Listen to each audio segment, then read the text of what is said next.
আজকে আমি বানাবো ঝিঙ্গে কুমড়ো আলু ছোলা দিয়ে তরকারি। তেল গরম করতে দিয়েছি।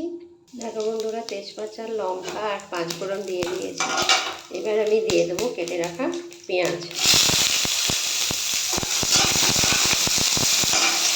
দেখো বন্ধুরা, পেঁয়াজগুলো ভাজা হয়ে গেছে। এবার আমি সবজিগুলো দিয়ে দেবো।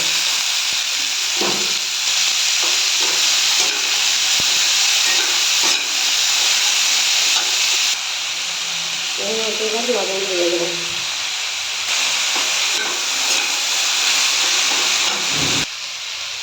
এর মধ্যে দেবো চিংড়ি দেবো।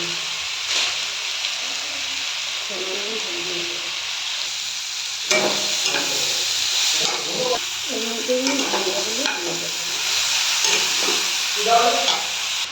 এরপর দেবো হলুদ গুঁড়ো।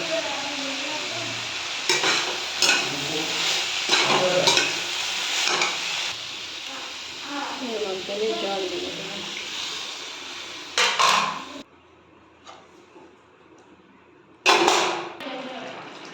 এর মধ্যে দিয়ে দিলাম পোস্ত বাটা।